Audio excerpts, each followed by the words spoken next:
Bonjour et bienvenue dans une nouvelle première causerie dans l'année 2025.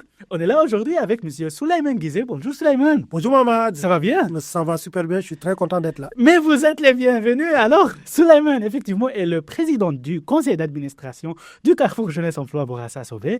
Il est aussi un formateur, consultant formateur en EDI. Vous êtes les bienvenus Souleymane. Merci Mohamed. Et on commence un nouvel épisode.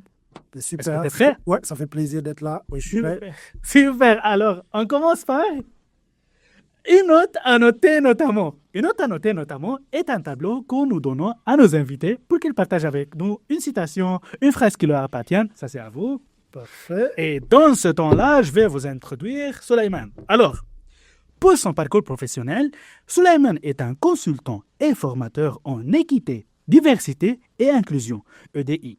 Également, il est un chargé de projet à la formation au CSMO et SAC, c'est la Comité sectoriel de main-d'œuvre, économie sociale, action communautaire. Près de 15 ans d'expérience dans le développement des compétences et immigration, relations interculturelles et l'EDI. Il est également l'ancien président du Conseil interculturel de Montréal de 2019 à 2022 et présentement, il est le président du conseil d'administration au Carrefour Jeunesse Emploi Bourassa Sauvé depuis 2022. Pour le parcours académique, Souleymane détient une maîtrise en études internationales de l'Université de Grenoble-Alpes en France et une maîtrise de médiation interculturelle de l'Université de Sherbrooke. Pour ses convictions et valeurs, l'inclusion est l'affaire de tout et toutes. Alors, tu peux révéler maintenant ta citation, Souleymane? Mais voici ma citation. Il n'y a qu'au peuple colonisé qu'on demande d'oublier leur histoire. C'est d'une consoeur qui s'appelle Nadia Chonville, donc qui est prof d'histoire et de géographie en France. Super. Voilà. Salut Nadia. Alors, raconte-moi l'histoire dedans. L'histoire de la citation. En fait, on va célébrer, le mois de février va arriver, on va être en plein mois de février. C'est le mois de l'histoire des Noirs. Donc, quand on parle des peuples noirs, c'est des peuples colonisés. Et puis, donc, pendant longtemps, leur histoire a été niée, a été méprisée. Donc, quand Nadia dit, il n'y a qu'au peuple colonisé qu'on demande d'oublier leur histoire, moi, j'ai envie de dire au peuple colonisé, justement, de se réapproprier leur histoire et d'écrire leur histoire, justement. Super, waouh. J'aime beaucoup le message de début. Hein? Ouais. Super. Alors, on passe maintenant à votre parcours professionnel. Comment Souleymane a commencé son parcours professionnel? Au parcours professionnel, moi, j'ai fait des études, justement, d'études internationales, donc études anglophones, en fait, mon études internationales en France. Donc, et puis, j'ai commencé à travailler sur des questions, justement, liées à l'immigration, à l'interculturel. J'étais destiné à une carrière d'enseignant, mais finalement, j'ai été appelé par le terrain. On parlera tantôt d'engagement social. Et puis, donc, là, je découvre l'interculturel et figure-toi qu'en France, il y avait pas à l'époque de master, en tout cas d'études supérieures en interculturel, vraiment axé sur l'humain. Il y avait quelque chose en commerce international, négociation interculturelle. Bref, donc j'arrive au Québec pour faire des études en médiation interculturelle. Dans quelle année? En 2011, 2010, disons, 2010-2011. Ça passe vite. Ça passe vite. Et donc, je fais une maîtrise à l'Université de Sherbrooke. Par la suite, donc, je me destine vraiment justement à l'employabilité. Donc, je travaille au CGE notamment. Et puis, donc, j'accompagne les personnes immigrantes et puis donc, les personnes immigrantes, mais aussi les professionnels dans le développement professionnel comme conseiller en développement de carrière. Par la suite, je vais dans le mouvement de l'économie sociale pour travailler sur l'insertion socio-professionnelle. Et je suis toujours, mais là, je suis vraiment dans le développement des compétences des gestionnaires et je travaille aussi sur les questions d'équité, diversité et d'inclusion pour justement développer les compétences inclusives des organisations. Super, wow.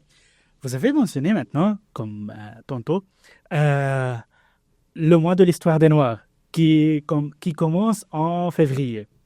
Est-ce que vous pouvez nous rappeler, c'était quand la jeunesse Je ne sais pas si je l'ai dit bien ou bien. La Genèse. La Genèse, Ouais. dis-moi de l'histoire des Noirs. Ben, excellente question parce que souvent on parle du mois de l'histoire des Noirs, mais peu de personnes se posent la question comment tout ça est né. Et puis au Québec, on célèbre donc la 30e édition, mais le mois de l'histoire des Noirs, donc ça fait plus de 100 ans que ça existe, en fait près de 110 ans, donc il est né en 1915, et puis donc ça a été donc lancé par un historien américain, Carter Woodson.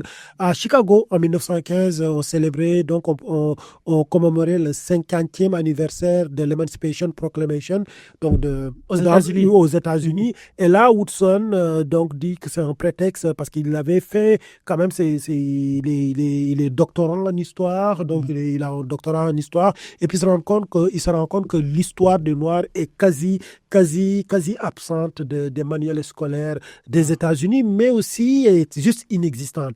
Donc là, il lance donc de Negro Week Month. Donc c'était donc à l'origine c'était une semaine. Et l'idée c'était vraiment de commémorer, mais aussi de rappeler l'histoire, pour les Noirs de s'approprier l'histoire. Et donc ça vient des Noirs de s'approprier leur histoire, mais aussi de la faire connaître. Et puis donc dans les années 60, à la fin des années 60, ça devient, donc on est en plein mouvement des droits civiques, hein, donc voilà une prise de conscience encore une fois. Et donc on passe d'une semaine à un mois. Et l'idée c'est vraiment pendant un mois célébrer l'histoire des Noirs, montrer la contribution des Noirs à l'humanité, parce que dans cette histoire tragique du peuple noir, l'histoire des Noirs a été non seulement niée, mais aussi on a dit que les Noirs n'avaient contribué en rien à l'histoire de l'humanité. Donc c'est une façon aussi de montrer, parce qu'il y a des livres même qui sortent, les inventeurs noirs qui ont inventé plein de choses. Donc l'idée c'est vraiment montrer en fait la contribution des Noirs à l'humanité, mais aussi montrer aux enfants,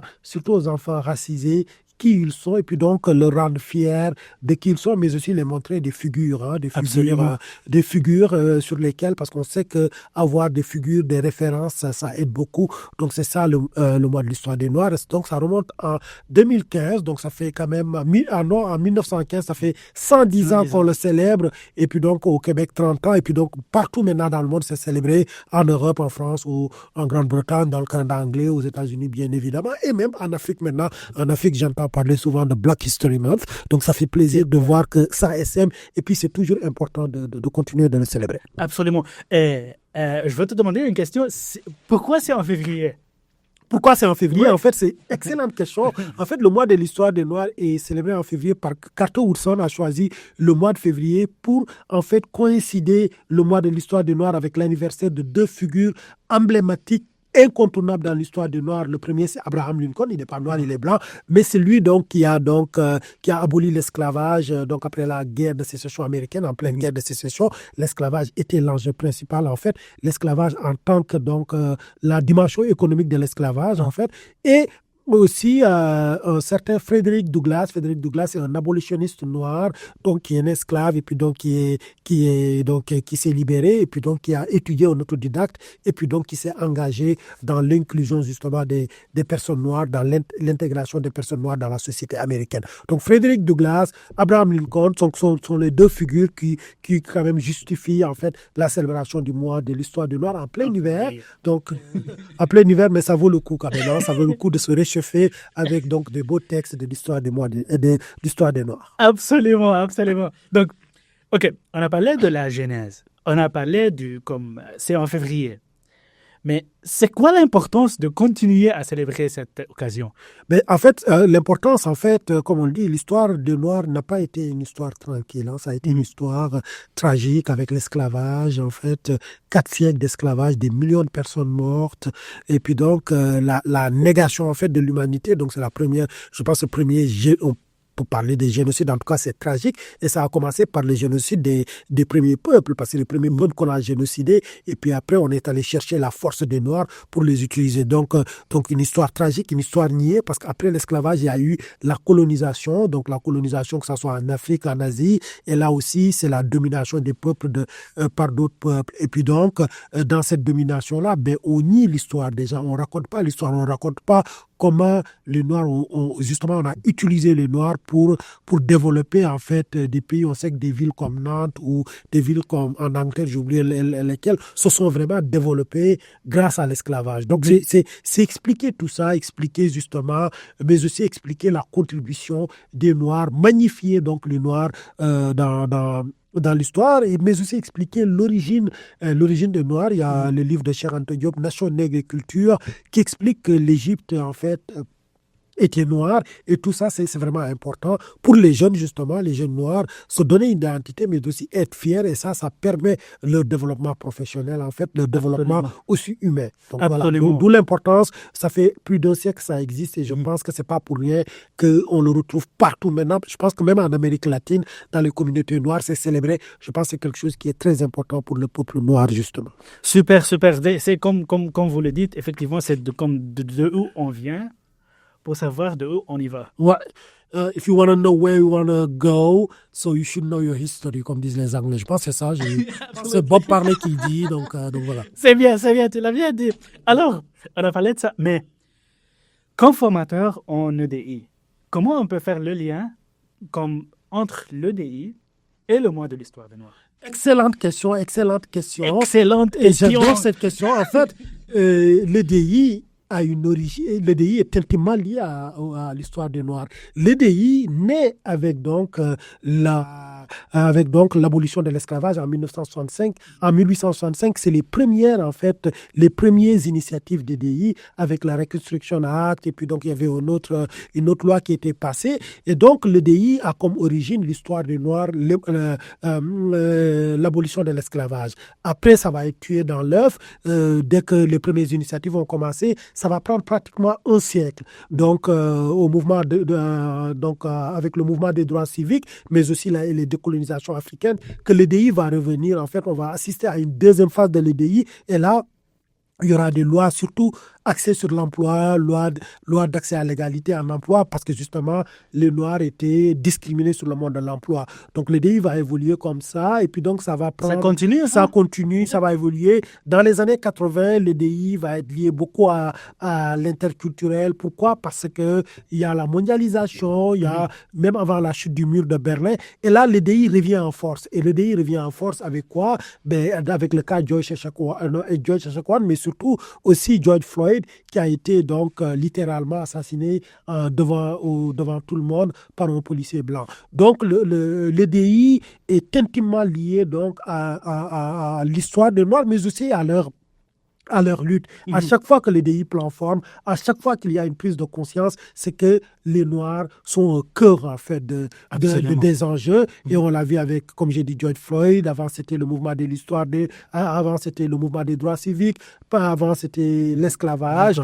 Donc, Malcolm X et tout. Donc, l'EDI est lié donc à l'histoire des Noirs. C'est pourquoi, souvent, quand on dit, il y a d'autres diversités, effectivement, mais ces diversités-là vont se nourrir, en fait, de ce que les Noirs ont vécu, de comment les Noirs ont combattu. Là, en ce moment, c'est beaucoup les mouvements LGBTQ+, ce qui est tout à fait normal et tout à fait louable. Donc, c'est comme ça. Mais quand même, l'origine de l'EDI, c'est vraiment ethnoculturel, c'est lié à l'histoire des Noirs, à leurs conditions aussi, à leur bataille, à leur engagement pour la liberté. Super, super. C'est vraiment intéressant et vraiment important ce que vous dites. Avec ça, je vais vous laisser maintenant un petit message comme intime avec notre audience. Moi, je me tasse. C'est vraiment pour cette caméra ici. Et ça va être dans 1, 2, 3. Oui, en fait, le message que j'aimerais lancer, je suis à Montréal-Nord, donc quand on parle de Montréal-Nord, la communauté noire et tout est très importante. Et puis donc, j'aimerais parler d'engagement social.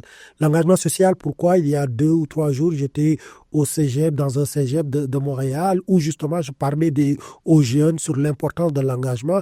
Il ressortait aussi que l'engagement n'était pas facile, que c'était un privilège que de pouvoir s'engager, mais je veux dire, on peut s'engager partout et n'importe où, par exemple, s'engager dans un conseil d'administration, dans un conseil jeunesse, dans son CJE, participer à des activités, parce que c'est l'engagement social qui nous permet d'être au cœur des décisions, qui nous permet de ne pas être oubliés. Donc, de l'importance de l'engagement social pour le bien de nos communautés.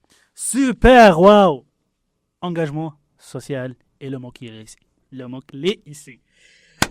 Merci énormément, Souleymane. Merci beaucoup, Mohamed, C'était vraiment intéressant. pour cette belle invitation. Donc, en plein mouvement de l'histoire, en plein mois de l'histoire du Noir, c'est vraiment, je suis privilégié, justement. J'ai envie de parler de ça pour justement contribuer à l'engagement social de nos jeunes, mais aussi de l'ensemble des communautés. Pas que noirs, mais l'ensemble des communautés, comme on dit, tout le monde. Vulnérables, sous-représentés. Exactement. Donc, voilà. Exactement. Vous êtes toujours le bienvenu, Souleymane. Ça se peut qu'on fait une autre causerie pour un autre sujet. Avec plaisir. Pourquoi pas? Avec plaisir.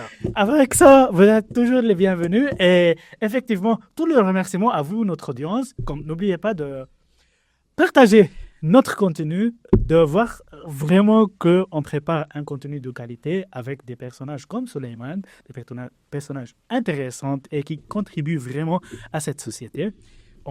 Puis ne pas oublier de nous suivre sur les réseaux sociaux, Facebook, LinkedIn, une page YouTube aussi, et tout ça, ça permet justement de rayonner. Absolument, c'est pour vraiment partager des ressources, partager des outils vers toute l'île de Montréal et vers tout l'humain. Avec ça, bonne journée, bonne soirée. Et bon mois de l'histoire des Noirs. Et à la prochaine. À la prochaine.